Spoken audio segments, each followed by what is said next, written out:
मंत्रालयाबाहेर आपण बघतोय शरद पवार गटाचं आंदोलन सुरू झालेलं आहे। मंत्रालयासमोरची ही दृश्य आहेत। सोयाबीन उत्पादक शेतकऱ्यांचं मंत्रालयाबाहेर हे आंदोलन सध्या सुरू आहे। सोयाबीन उत्पादक शेतकरी आक्रमक झालेत आणि त्यांनी मंत्रालयाच्या समोरच हे आंदोलन सध्या सुरू केलेलं आपण बघतोय। मंत्रालयाबाहेर शरद पवार गटाचं हे आंदोलन। अक्षय मनखडी माझे सहकारी आपल्याला या सगळ्या संदर्भात अधिक माहिती देतील। अक्षय, नेमकं काय घडतंय?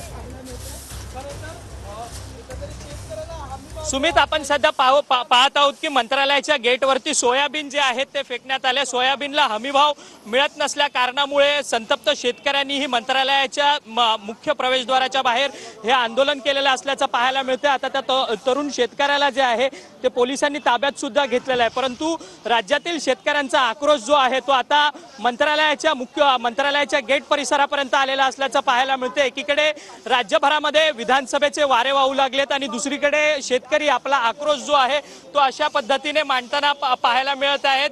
तो ज्ञानेश्वर म्हणून एक तरुण शेतकरी होता जो स्वतःच्या शेतात सोयाबीन पिकवतो। तो राष्ट्रवादी शरदचंद्र पवार या पक्षाचा कार्यकर्ता होता असं देखील त्याने सांगितलेलं आहे आणि त्या व्यक्तीने हे संपूर्ण आंदोलन केलेलं आहे। सोयाबीनला हमीभाव जो आहे तो रास्त पद्धतीने मिळत नसल्यामुळे त्याने हे आक्रमकपणा घेत मंत्रालयाच्या गेटवरती हा संपूर्ण आंदोलन केलेलं असल्याचं पाहायला मिळतंय। आता या सगळ्या संदर्भात पोलीस देखील पावणे 4 4.5 हजार रुपये, पावणे 4 4.5 3 4.5 आताच आहे आणि खर्च येतो 5,000 4,000 मी सोयाबीन विक्री चालली। कोणत्या पक्षाचे कार्यकर्ते आहात का? नाही शेतकरी, परंतु 6,000चा भाव द्या, 6,000चा।